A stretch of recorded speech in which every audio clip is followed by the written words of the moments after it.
Well, good afternoon and welcome to today's Government Affairs Forum. Today we welcome Suffolk County District Attorney Rachael Rollins as our featured speaker. Rachael Rollins is the first woman ever elected as District Attorney in Suffolk County and the first woman of color ever elected District Attorney in Massachusetts. Most recently, Rachael Rollins has been nominated by President Biden to serve as United States Attorney for Massachusetts. Congratulations on that nomination, DA Rollins. Before we get started, I have a few housekeeping notes. Today's webinar is being recorded and will be shared on the Chamber's YouTube page shortly after the presentation. Also, please be sure to submit your questions throughout the webinar using the Q&A feature on your screen and engage with other attendees via the chat. Lastly, before we get started, I'd like to begin with a huge thank you to today's sponsor, Bank of America, our longstanding partner of our Government Affairs Forum series. Mihal Chamberlain, President, Bank of America, Massachusetts, Brian Grip, Public Policy Executive, Bank of America, and their entire team have helped the Chamber bring relevant content to our community, and we appreciate your continued support. And a thank you to our friends at Comcast who helped bring our government affairs programs to a wider audience, including making this event available via on-demand afterwards. So let's get started with today's event. I'd like to introduce our speaker. District Attorney Rachael Rollins assumed her role in 2019. DA Rollins has spent her tenure focused on creating a more fair and just law enforcement system in Massachusetts. Among many initiatives, she created an integrity review bureau that looks not only at post-conviction claims of actual innocence, but of unjust convictions and sentencing disparities. An attorney for over 20 years, Rachael Rollins previously worked as a federal prosecutor at the United States Attorney's Office in Boston. She also served as general counsel for the Massachusetts Department of Transportation and MBTA and as chief legal counsel for Massport, where we work together on a few issues. We're thrilled to have you with us today, Madam District Attorney, and the floor is yours. Thank you so much, Jim. I am humbled to be here with all of you today. I want to thank Jim Rooney and fellow MBTA alumnus for his kind introduction and for inviting me to join this forum, where I hope we can all reflect on our civic process or progress and renew our commitment to a better Boston for all. I have spent the past 3 years serving as Suffolk County's district attorney. It has been one of the greatest honors of my professional life. I am proud of the initiatives we created hand in hand with the communities that we serve. I'm proud of the policies we prioritize, which work to decriminalize poverty, decriminalize substance use disorder, and decriminalize having mental health issues. I am proud of the diverse and mirror-reflective team we've built, which values trauma-informed care and data-driven solutions. I'm proud of how we allocated resources to fight violent, serious crimes. We've worked for 3 years to try and fulfill the promises I made on the campaign trail, promises that were absolutely ambitious. I wanted to confront and address the underlying root causes of crime and to look at data to really define the meaning of public safety. It was clear we would never solve our problems by building more jails or sending more people to jail.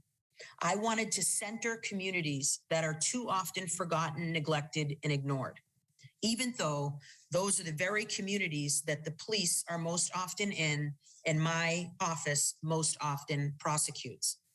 I wanted those very communities to be part of the solution because the problem deeply impacts them. It has been 3 years of fighting for reform, believing that change is not only possible, but necessary. The fight has not always been easy, but nothing worth it comes easy. Change doesn't happen when we're comfortable. The road to justice is long and uneven. Our nation has not always lived up to its promise of justice for all. But I know that our amazing nation was founded on the belief that change is good, that progress is necessary. The Declaration of Independence boldly proclaimed that all men are created equal, but it would take a war to ensure the dignity of all people. It would take the passage of amendments and landmark decisions from our highest court in our country. It would take sit-ins and boycotts. It would take protests and civilians recording things on smartphones. Even today, we continue to fight for equity and equality so that all people are included in We the People, because everyone is entitled to life, to liberty, and to the pursuit of happiness. Our nation has long labored with the pursuit of equality. Often we've seen the law change, but its effects remain undisturbed. The law doesn't always trickle down into everyday practice.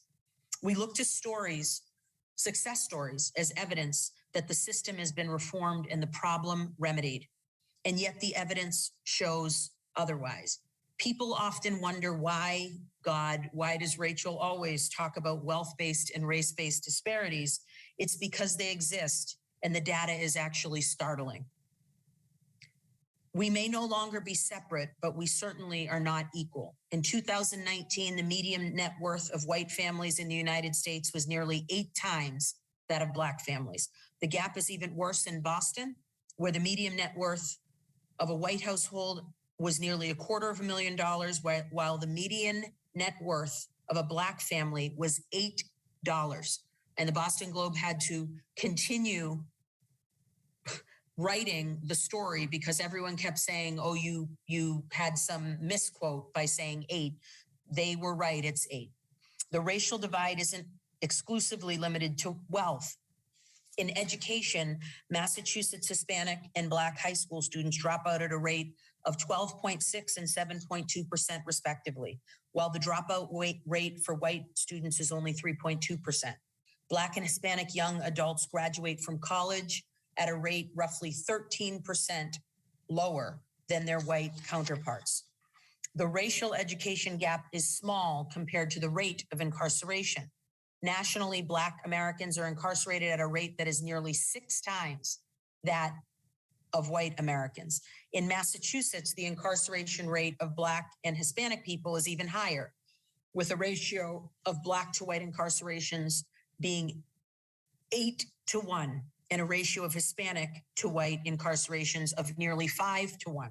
Now, I do need to say that our incarceration rate overall in Massachusetts is very low, and we need to be incredibly proud of that. We are one of the lowest in the nations, and credit is absolutely due there to law enforcement partners doing that work and having done that work far before I ever had the privilege of becoming district attorney. But that significantly reduced and smaller carceral population has extreme racial disparities that are very large with that small population. When we look at healthcare, Black and Latinx individuals more frequently have negative experiences with healthcare providers. The disparate treatment in our healthcare system was only magnified through COVID-19, where Black and brown people were disproportionately infected and died. Some due to comorbidity factors, or I like to give the example of the Chelsea, which is part of Suffolk County. Many of you know that Chelsea was the #1 city or town for far too long in Massachusetts with the highest rate of COVID. And we think, some of you may think potentially that's random. Chelsea has the Logan Airport flying over it every day, the Tobin Bridge going directly through it, and one of the largest private food distribution centers in the United States of America. All of those things result in toxins and higher rates of COPD and asthma, which of course are underlying potential comorbidity factors for COVID-19.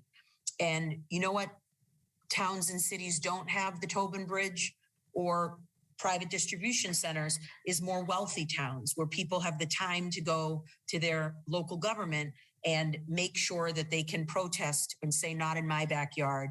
And it results with places like Chelsea having all of these interactions with government that don't necessarily help their mental health, their physical health, or their community. We've had moments in our history of profound contrition, an acknowledgement that we have failed to live up to our creed. These statistics I'm talking about are proof that our nation and our great city of Boston have still more to do to live up to our promise of equality.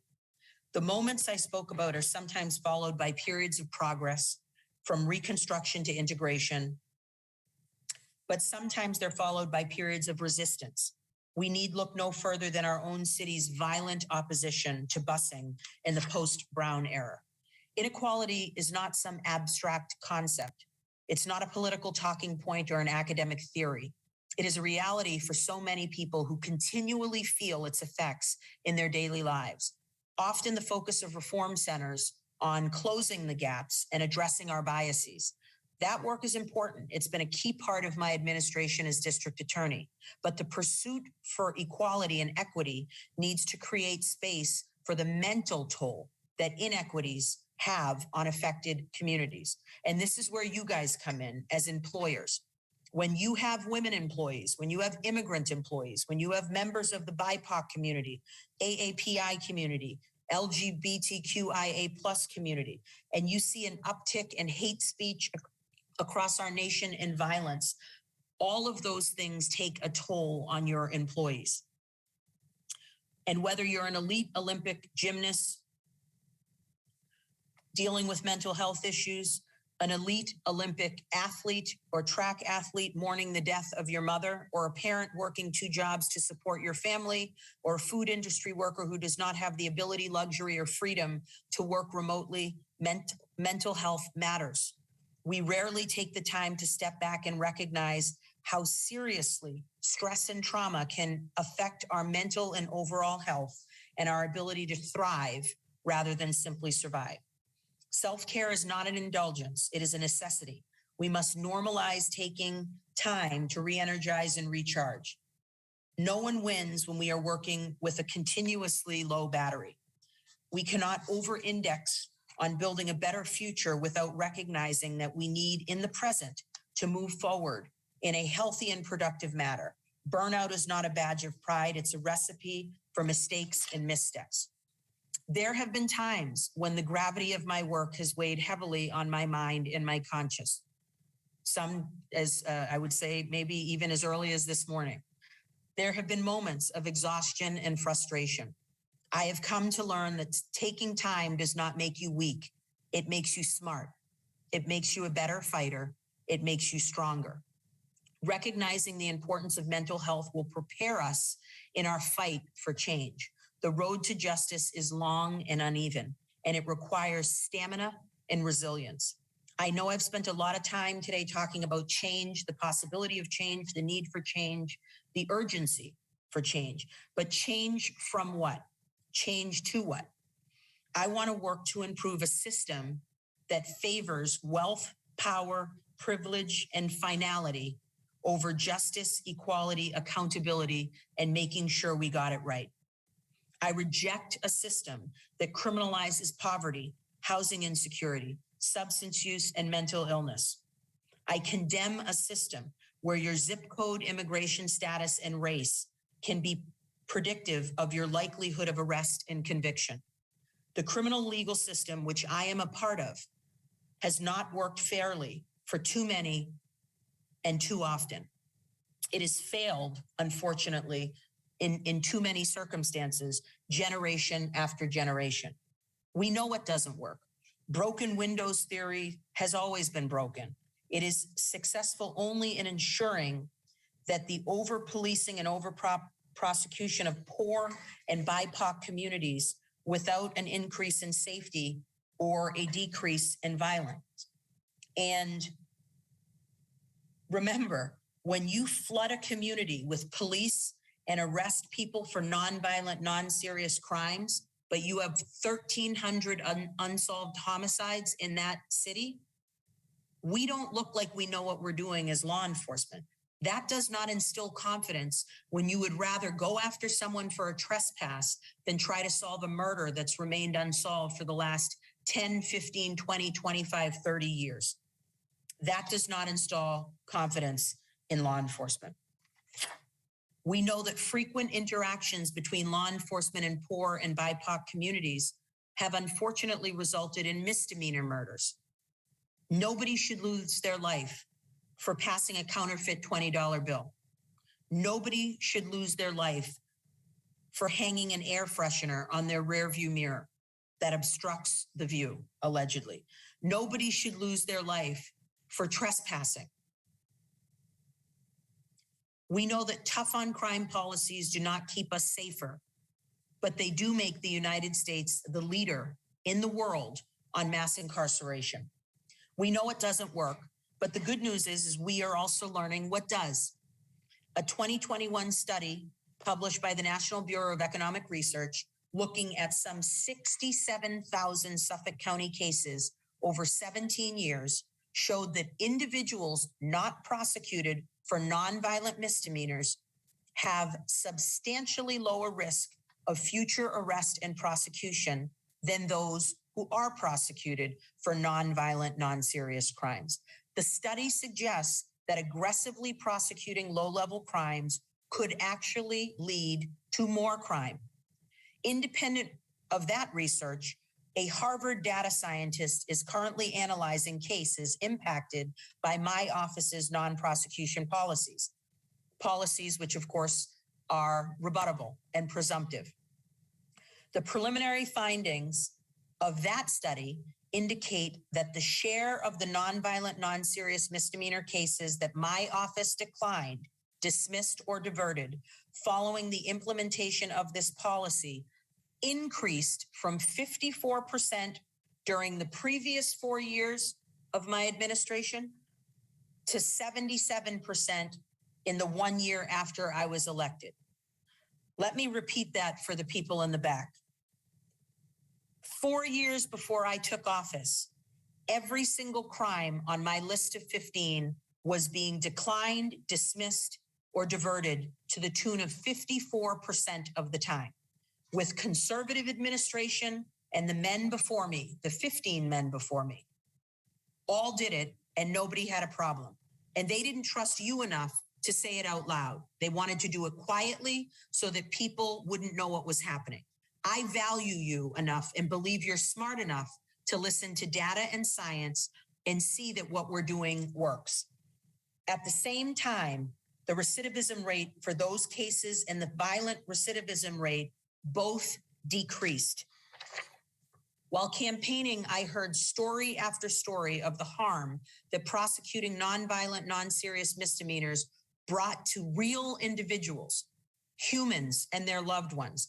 This groundbreaking research from the National Bureau of Economic Research shows that those stories are not isolated, but they are commonplace. If we do not adapt to the data, our system will continue to fail the people it claims to serve. Presumptively declining to prosecute low-level misdemeanors, and again, the presumption is rebuttable, means that we're not criminalizing mental illness, poverty, and substance use disorders. But I want to be clear, if you are a business owner and the same people keep shoplifting, we prosecute them. The presumption is rebuttable. It also means we are able to focus our precious resources on violent and serious criminal offenses that cause the greatest harm. Some examples: I created the Crime Strategies Bureau in 2019 to improve our response to serious felonies and acts of violence through data-driven and evidence-based approaches.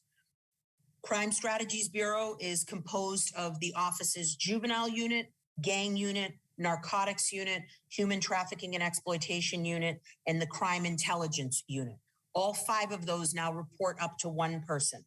Under the CSB model, prosecutors assigned to these traditional prosecution teams collaborate in geographically focused teams that we call geo teams. This model increases the ability of prosecutors and investigators to seamlessly share actionable intelligence and improves the way the office investigates and prosecutes some of the most serious offenses impacting Suffolk County communities. Here are some results of the Crime Strategies Bureau work. 22 victims of human trafficking have been reunited with family or received support so far in 2021 as a result of the CSB model. We've reviewed in excess of 600 proactive warrants, including 377 related to firearm and shooting activities. In the last few weeks, the Crime Strategies Bureau worked with the Mass State Police and federal partners to indict and seize multiple kilo weight of fentanyl and cocaine in several instances. One area of the Crime Strategies Bureau is addressing is the rise in violent and serious crimes surrounding Mass Ave and Melnia Cass Boulevard. It's where much of the human trafficking occurs, and many of the serious and violent crimes in this area are perpetuated against some of the most vulnerable members of our community. Their participation in a prosecution is often met with the very real barriers of fear and vulnerability. In addition to all of the prosecutors in various units throughout my office that handle cases arising from this location, which include homicide, human trafficking, narcotics, we have allocated an additional 1 full-time ADA, Assistant District Attorney, exclusively to monitor, supervise, and prosecute crimes in that geo area with the intention of holding violent and serious perpetrators accountable. No single initiative will fully address the multiple interconnected public health and public safety concerns facing Newmarket Square, which is also Mass Ave and Melnia Cass. My office, however, is committed to using data-driven, evidence-based, and collaborative approaches to reduce and prevent serious and violent crimes in that area. We need a level of urgency from all of our partners, and we need solutions, not excuses. This crisis has been mounting for 6 years. We need leaders to come together to work on humane and public health focused solution, and I remain committed to doing my part. Another use of our resources, when we take them away from nonviolent, non-serious crimes that clog up our system to the tune of 80% of what is happening in our municipal and district courts, is we were able to create the Project for Unsolved Suffolk Homicides, PUSH, which has reviewed more than 165 unsolved homicide cases and led to indictments against 3 individuals in decades-old murders, 20 years old, 30 years old, and 40-year-old murders, some rape and murders in 2 cases, bringing awareness and answers to homicide survivors who may have lost hope of ever knowing what happened to their loved ones. And again, this is in response to the 1,300 unsolved homicides currently living in Suffolk County. I have long said that public safety begins with public health, and that wraparound service approach to safety and wellness in our neighborhoods is working. Serious violent offenses known as Part 1 crimes are down over 15% so far this year compared to the same time last year. That includes a 30% drop in homicides. We are one of the very few major cities in the United States of America to see reductions in violent, serious crimes. And I am not taking credit for that work. It is the Boston Police, it is the Chelsea Police, it is the Winthrop Police, it is the Transit Police, it is the Revere Police, it is the Mass State Police, it is our federal partners and our state partners in law enforcement, our sheriffs, our other district attorneys, our U.S. attorneys that are working tirelessly to make sure that we keep Boston and Suffolk County as safe as we possibly can. And I am incredibly proud of the work that they've done. The road to justice is long and uneven, and I know it's a road that I and we must walk. I am best equipped to walk that difficult path if I remember to take care of myself and focus on the people who voted for me and entrusted me to serve them in this incredibly humbling role as the Chief Law Enforcement Officer of Suffolk County. I know that just like burnout is not a source of pride, asking for help is not a sign of weakness. It's a sign of intelligence. Meaningful change requires collective action, and we do not need to walk this road alone. So I'm here asking all of you to join the fight for change. If you'll join me in making good trouble and creating a city that lifts up all of its people. The road to justice is long and uneven, but it is a road worth walking, and I'm excited to hopefully walk it together. Thank you, Jim. Well, thank you, District Attorney Rollins, for those compelling remarks today. And I'd like to start by asking you, as I said in the introduction, you've been nominated by President Biden as U.S. Attorney, and there was a vote in Washington today, and I'd like to get your reaction to that vote. So it is so humbling to be nominated by the President of the United States for anything. And as many of you know, I learned my formative years were at a law firm called Bingham McCutcheon in the U.S. Attorney's Office, where I was privileged to serve for over 4 years in the civil division and the criminal division. I knew this was not going to be easy, and that the work we're doing here in Boston is scary to some people who are deeply invested in the status quo, because the system works incredibly well for them. So although, it is a tie, it is not a loss. I think the spirited discussion today was really uplifting to hear on both sides. And I refuse to be somebody that vilifies Republicans because they are concerned. I just hope that people are going to look at the data and the evidence. And quite frankly, Jim, the bipartisan support that I am humbled to have from 5 former U.S. attorneys, 2 former governors, peers of mine as district attorneys, the National Organization of Black Law Enforcement Executives, Noble, dozens and dozens and dozens of victim-centered groups, community groups that have been supportive. So I'm humbled and I remain optimistic, but I've told you, this is the greatest situation to ever be in. I'm going to wake up and I'm going to either still be the district attorney of Suffolk County, which is the best job I've ever had in my life, or one day I might be the U.S. attorney for the District of Massachusetts.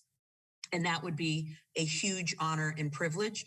But either way, I'm going to continue doing the work that I do every day. Well, thank you for addressing that. And, just one follow-up. You know the job of both. I mean, you worked in the U.S. Attorney's Office. You've served now as DA. Talk about the differences in what those officers do in the different roles. It's a great question. So, and I think we have to do a lot better, quite frankly, as members of law enforcement, to explain, wait a minute, what do DAs do? What do attorney generals do? What do U.S. attorneys do? So every state has different numbers of DAs. Massachusetts, we have 11 DAs. Every state only has 1 attorney general. Okay, so our fabulous attorney general is Attorney General Maura Healey. We have 11 DAs in Massachusetts. Every state either has 1 or 4 U.S. attorneys. That's the most you can have. Texas, New York, California have 4. Massachusetts only has 1. So where our jobs are similar is we're both the chief law enforcement officers, right? Attorney General Healey is the chief law enforcement officer for our state regarding state law.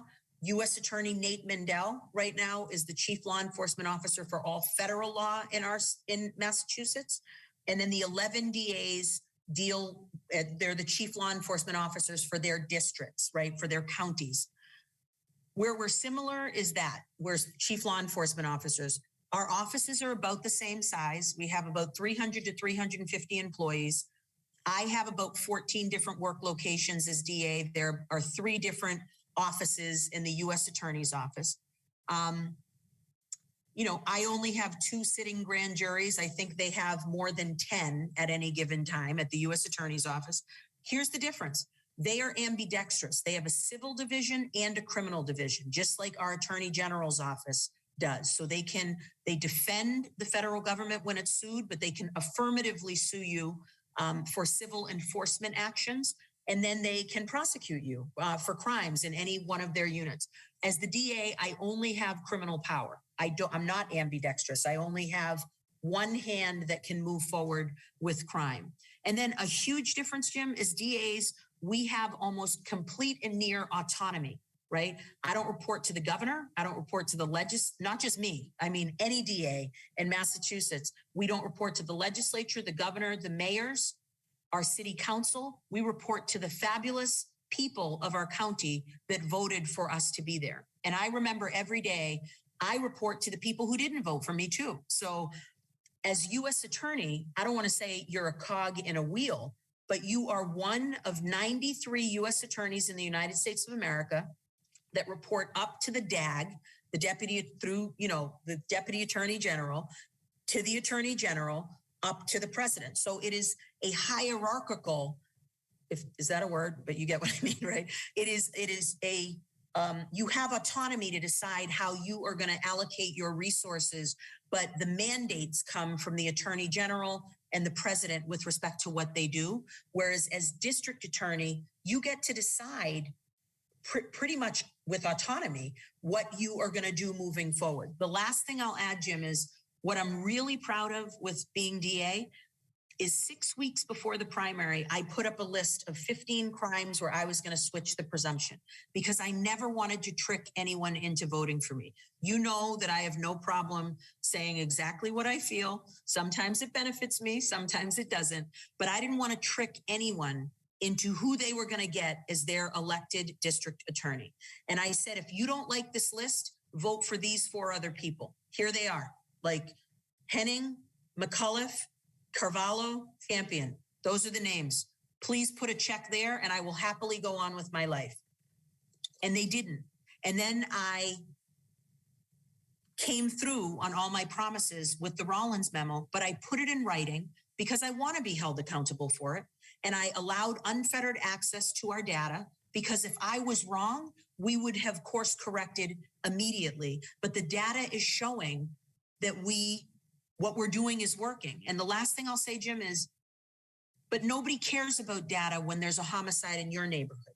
Nobody cares about data when it's your pizza shop that can't sell pizza because Mass Ave and Melnia Cass is spilling over into your front, the front of your business. We have to be better at listening and making sure that we're adapting to specific communities that are feeling pain points regarding some of the decisions we're making or where we find ourselves right now with respect to crime. You have said, and I've always known you to be someone that speaks what's on your mind and speak directly. Yeah. But you laid out a vision for equitable public safety and justice, and you've consistently done that. You're right, since you ran. You know that at times the approach has been controversial. You know there's critics. You hear them, and you talked about the data and so forth. Why is it that you I don't know, that it's hard to make the argument? Why does this vision for public safety that you've articulated get such a response? I will take so I think what I want to own is that when I came up with my list of 15, I was just a candidate. I didn't have a comms team. If I could redo it over, I might not name it, font 17, do not prosecute, font 1, rebuttable, unless you get the permission of a supervisor. I might switch those fonts, literally, right, to say, or name it something different. But why I think I won, Jim, is because I was the only person that proposed a solution. We were all complaining about the fact that it wasn't working. Even the more conservative candidates were saying that it wasn't working. And if we look at the First Step Act, which a Republican president pushed forward, and I credit him for that, it is because we know that there is improvement that needs to be made in the criminal legal system. I think it's scary to hear, when you hear people say like, so basically somebody can take a firearm and break into my house, kidnap all of us and drive us around the country, hurting us all day, and you aren't going to prosecute. It's like, well, hold on. That's not a nonviolent misdemeanor. That's an armed home invasion and a kidnapping, but I get it. It's we're riled up and people are scared.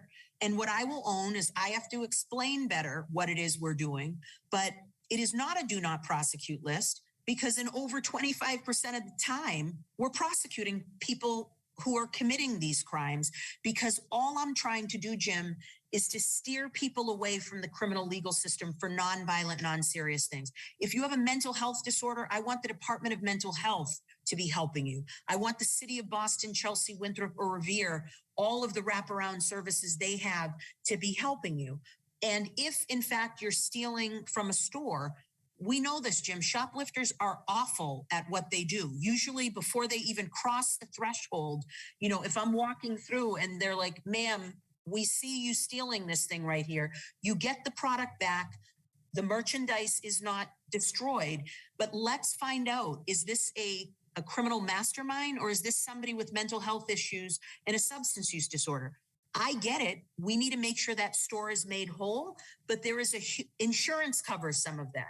There's a human being that is harmed in this circumstance. That doesn't make me think about defendants more than victims. I'm looking at this holistically as human beings in harm, and that's the way that it works. But if Rachael Rollins has done this 3 times in the last 4 months or year, Rachel's going to get arraigned, because now instead of null processing, we're going to have the excellent help of the court and probation to try to think of a solution for Rachael. But Jim, let me explain something to you. The court will likely dismiss it, right? Because the court is used to handling firearm cases or looks and sees, is this a person that we need to put in our carceral system where we pay $55,000 a year to house people at the Suffolk County House of Correction?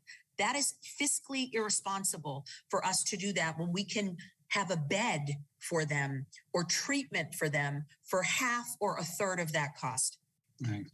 I think you embedded the answer to this question in several of your comments, but I'd like to give you the opportunity to talk directly to the business community, particularly the retail sector, as it relates to this vision of a new approach to public safety. How should they be hearing you, and what's your call to action as it relates to that sector? Well, first of all, what I'm really proud of, and we need to do more of this, is I've sat down with some of those associations and heard them.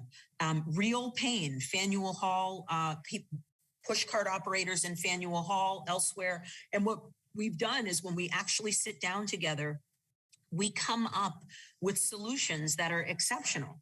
And what we've done is given them, for example, the name of the supervisor in the court closest to where the shoplifting or the crime would be happening, so that they can call them specifically about things that are happening. We've also talked to store owners, larger ones usually, Jim, like Target or, Tropical Foods or something like that, where if Rachael goes in and is stealing, I don't know, cantaloupes, right? Usually Tropical Foods knows who I am. They've taken back the produce, told me to go away. They might take a photograph of me to make sure that they know who I am, to keep an eye out. What we have to make sure is that when the police report is written, we've asked the store owner and the police to show the discretion that they've used. So I'll give you an example.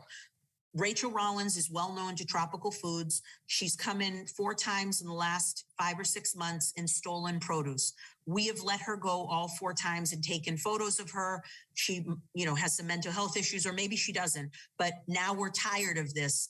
Please, police, arrest her. If the police say discretion shown by store owner multiple times, they then say, we know Rachael as well, and we've scurried her away from this, that, and the other. I don't have to use my discretion then, because it's been laid out in a police report that people have used theirs. This isn't a power grab for me. What it is if I get a bare bones complaint that says somebody tried to steal a cantaloupe and we got our cantaloupe back and she got arrested and left.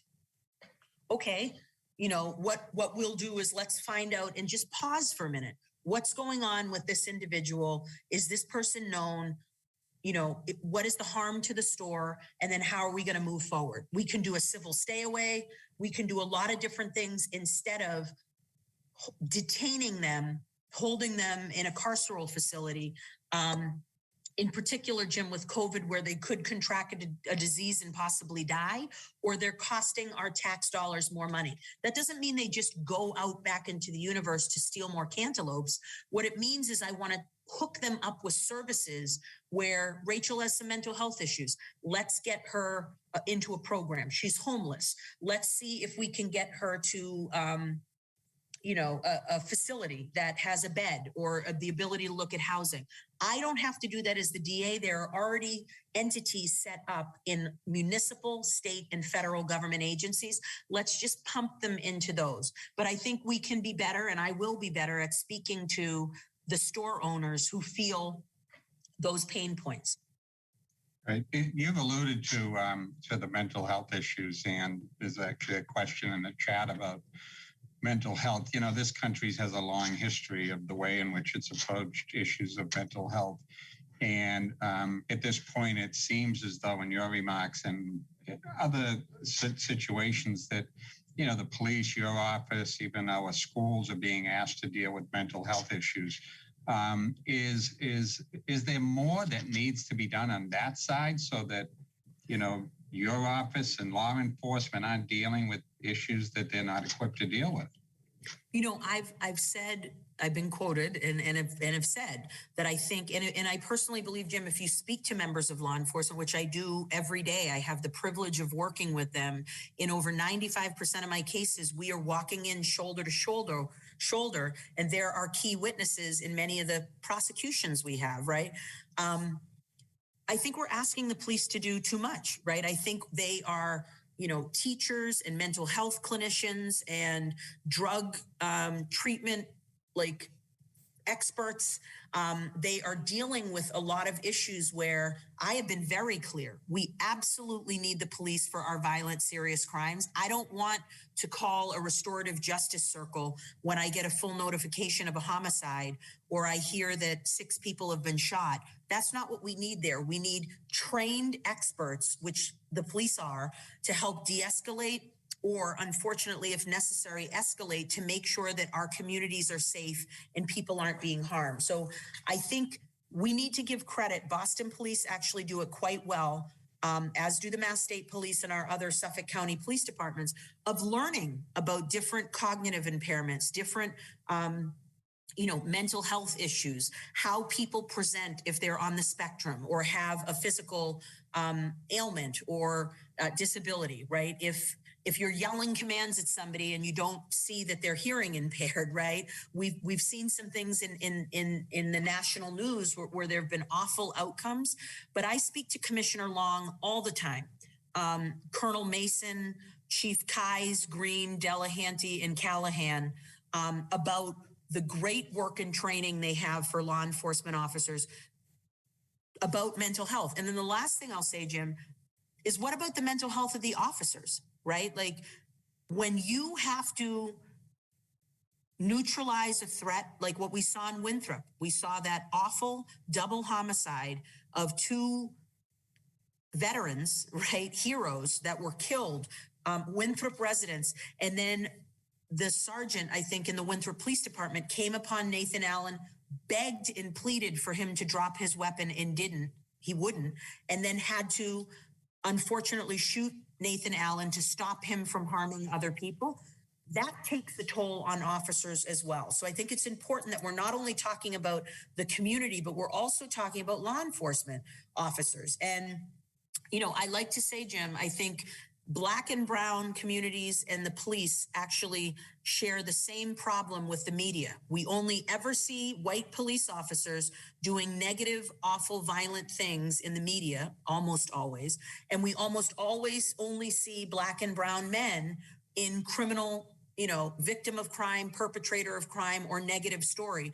And all of us on this call know that neither of those groups of people are exclusively that, or even like nearly the amount or percentage that the media would lead us to believe if we looked at the number of stories. So we have to be better at telling the stories of the exceptionally culturally competent officers, irrespective of color, irrespective of neighborhood where they live, who interact with our communities every single day with decency and respect and do a job that is incredibly hard, and they do it very well. Yeah.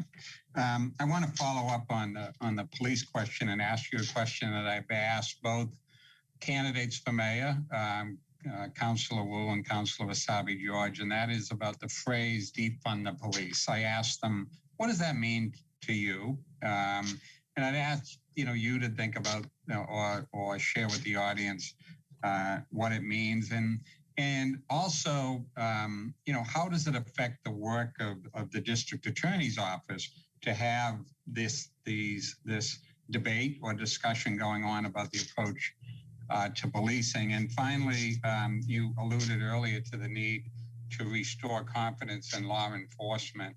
As you think about that movement of defund the police and reform, what's the prescription? What are the 3-5 steps to restoring confidence in the police? So first of all, everything I do, everything I propose is with the sincere and deep intent and hope to reinvigorate and improve the relationship between law enforcement and the communities that most often come in contact with law enforcement. The problem right now where we find ourselves nationally, Jim, is that with the advent or invent of smartphones, right? When we watched George Floyd, we all felt like we were there. And people don't see, they're conflating that police department with our police departments. And I do like to say every police department is one incident away from unfortunately being Ferguson. It could happen anywhere with a rogue, individual or officer, right? But defund the police is not a word I would have personally chosen. I can't speak to the people that say that. I understand there are communities and there are abolitionists who don't believe that there should be jails. And in a perfect world, I would like that as well. But I can tell you, there are people that I deal with every day that are violent, that are preying on vulnerable people and people in general, and they need to be removed from our communities, and there has to be a place where I put them. Now, I think we can do a little better with them when we put them there. I don't know necessarily if they have to be there as long as they always are, but that's a story for a different day. When I think about sort of reimagining law enforcement, I would hope that we were open to, and I think Boston already does some really great stuff in this space, bringing mental health specialists on 911 calls, right? We have unfortunate situations, Jim, where if I have a loved one that has some mental health issues and I call and say, my brother or my sister is acting out, they aren't violent, please don't hurt them. Who are we sending to answer that call? Now it's hard, right? Because you speak to any member of law enforcement, they make split-second decisions and things change in less than a split second, right? Things that look innocuous and normal can result, and I've seen these videos, I've had to defend police officers, and I stood firmly when I did, when they had to shoot at a person that was having a mental health crisis, but had pulled a gun out and started shooting at police in the community. They're here to protect us. They have to do this. And again, the mental health of that officer who had to make that decision is important to me as well. So I think when we reimagine, we say, are we asking them to do too much? One. And number two, I would be out with 2 billboards in my hand campaigning for more overtime for the Boston Police Department if that overtime was going to unsolved homicides, if they were solving Part 1 crimes. What I don't get happy about necessarily is if there's lots of overtime for nonviolent, non-serious offenses. Because Jim, when I tell you, the same neighborhood where I live, right, the Dorchester, Roxbury, or Mattapan, if the police are knocking on your door about a trespass of your nephew or your niece or your daughter or your son, and you have an unsolved homicide in that house and they haven't called you in 7 years about the unsolved homicide of your other son, how inept do we, and I'm putting my name in this too, as law enforcement look when we're knocking on that door about a nonviolent, non-serious misdemeanor and we don't even know that there's an unsolved homicide in that house? Or can we at least talk to them about this and also have some information about the homicide? So I think we need to just modernize, right? I think, and there's a lot that can be done, right? Like I look at or try to say, I think progressive prosecutors, we want to be the sort of Uber to the taxi industry, the Airbnb to the hotel industry, where we think differently about government. And how do you incentivize excellence when you have a monopoly on something? You don't. I mean, Jim, you ran the T. It's really hard. I talk to Tom Glenn about this all the time, right? As somebody who, you did this for the T and Tom did this for Massport. You didn't just say, all right, well, this is good enough. You were always looking to make sure that our service and our treatment and what we provided was better, was more efficient, and was worth every cent that we gave to the community. And so that's sort of the way I'm trying to think about it. And I want our police departments to think about it that way as well. We'd need another hour if we tackle the T problem. Oh, don't even. We're moving on. Moving on. Yeah, but I appreciate you in your remarks talking about the opioid crisis generally, and mass and CAS in particular. And you're well aware of the situation. I don't have to embellish on that. But I think the perception is that business community, political leaders, residents, there's constant conversations and there's constant, potential solutions or calls for action. And people want to know what's it going to take to shift from that conversation to actions, and what are the elements of that? This is a very complex problem, and you mentioned the role of your office down there. But what is the, you said no single entity can solve it, agree, and that others have to be committed to doing their part. What are the actions? What are the others what has to be done? It's a great question. So, I'm not the mayor, but ultimately the mayor and the police will decide about the encampment sort of situation that's happening on Topeka, Atkinson, and Albany, right?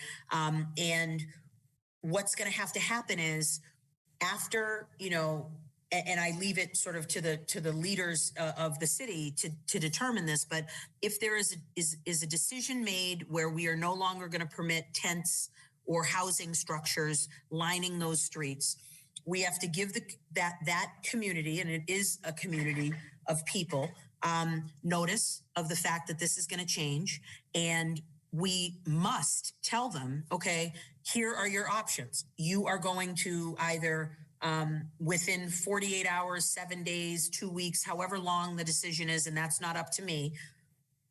You cannot stay here any longer. Here are 3 facilities that have beds. We have a way to get you there. We can also call your family if you want us to try to help you. Like, we need a wraparound service approach to this. Listen, I know people aren't happy. Some people are very happy. Other people aren't about Sheriff Tompkins offering the Suffolk County House of Corrections as a facility to sort of house individuals when we decide what's going to happen, right? So, I have no interest, Jim, in charging people with possession who are suffering from a health crisis, right? If addiction is truly a health issue, and a lot of people know I'm a survivor of breast cancer. Nobody held me accountable because of my breast cancer. They said, you have cancer, let's get you the treatment and help that you need. Addiction is real. I am the guardian of 2 of my nieces. Everyone sees my daughter, Peyton, my niece, Victoria, my niece, Mia. My nieces are my responsibility based on because of these very issues, right? So this is not only what I deal with every day professionally, I deal with this personally in my life. And there are real people being impacted by this. And what I won't allow is, although it is frustrating, for us to just cast away these people as if they're nothing in that area. There must be dignity. There must be alternatives provided to them. And I don't want the stick to only be, or you're going to jail, right? We need to be able to say, do some of them need to be potentially sectioned, right? If there are truly mental health issues, opioid, substance use issues. Usually, Jim, that requires a family member or a member of law enforcement to sort of give information. We need to be able to find out what's going on with these individuals. And you bet the ones that are violent in that area, that are, preying on individuals, trafficking, distributing, human trafficking. I'm not just talking about drugs, but also sex and labor. We are going to prosecute them to the full extent of the law. But the individuals that have health issues, and even if you're violent with a health issue, the violence trumps, right? When it's nonviolent, I'm more interested in trying to get you services and treatment as we can. But we need, Jim, a concerted effort. We need a project manager to have all of the different groups that are going to be involved. So the city, the police, the DA, probation, the trial court, the defense counsel, all of the Department of Mental Health, the Department of Public Health, all of those different entities. One person from each of them we need like a war room, basically, to figure out how are we going to do this. And until we put that amount of effort into it, I don't know whether it's going to be successful, but we are ready, willing, and able to, when it happens, to start making decisions that are humane. Right. I think I have time for one more question. And one of the messes you inherited was the mistakes of individuals at the state crime lab, which has caused you to overturn convictions due to that process or lack of.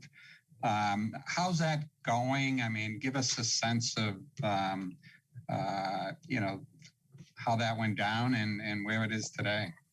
So Massachusetts, we are known for many things and being exceptional, but one thing that is not great is we are the leader in the United States with not one, but two drug lab scandals. Two of the largest in the history of the United States of America. And what I think is problematic is just how much money and time we waste on defending bad behavior. And so had we, Jim, imagine a world where when Dukin and Farrak were first exposed, had all of the DAs said, you know what, anything they touched, we're dismissing.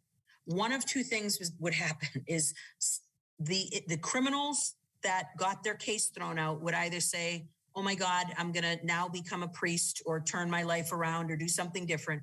Or they're going to go right back to doing what they're doing, and we'll get them with a chemist that isn't, deranged or addicted to every drug that the drug lab tested, right? So when we think about the tens of millions of dollars, the tens of thousands of hours, all of the work, the SJC cases, the IG investigation, all of that what if we took all that and worked on unsolved homicides? What if we took all that man and woman power and brain power and dollars and time and worked on solving the problem at Mass Ave and Melnia Cass? What if seriously, what are we doing here, right? So what's great is, we have excellent DAs like Marion Ryan who are fighting the good fight with respect to this and trying to think globally about solutions.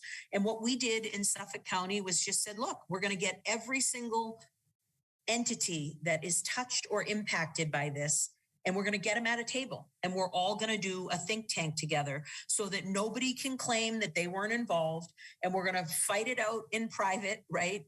And then we're going to, commission whatever our report is to say what we all came up with. And then we're going to go to either the SJC or other places and say, this is what we think we're doing. Because the most important part, Jim, is we have to make sure there are mechanisms in place whereby this can never happen again, right? When we think of the Hinton Drug Lab, which is in Suffolk County, and that's why it's not just Dukin and Farrak and their own awful behavior, but it's also the Hinton Drug Lab that was so poorly managed and had such little oversight that Governor Patrick literally shut it down. So I just said enough. Remember, Jim, every one of the pleadings that's filed in Suffolk County has my name on it. right? When you're the general manager of the T, even, I'm your general counsel. I might sign as general counsel, but it has your name on the top of it. And I just said, I'm no longer willing to defend anything that came out of that lab or touched those two individuals with my name on it. And therefore, moving forward, we won't. And the last thing I'll just say is, I hate the answer, yeah, well, it's not my problem, because no, everything isn't my problem. But when something falls at your lap, what are you going to do? Are you only going to do the least amount to make sure that you can sort of push it off to someone else? Or are you going to really roll your sleeves up and say, how are we going to try to think of a solution that's humane, that's just, and that is fair? And that's really everything I stand for, summed up. Well, District Attorney Rachael Rollins, as expected, I am so grateful for your willingness to answer questions no matter what they are, and to lay it out there. Our business community is grateful for your leadership, for your hard work, particularly at this time of recovery from all of the crises that we're dealing with. And we wish you all the best in the future. Your success matters to us in terms of the job you have or may have. So we'll leave it at that. Next month on October 28th at 2 o'clock, we're hosting Chief Justice Kimberly Budd as our featured speaker for a Women's Network event. This event is open to all. You can register for this program and more by visiting bostonchamber.com. Once again, thank you to District Attorney Rollins, and thank you to all for joining us, and we'll be signing off now.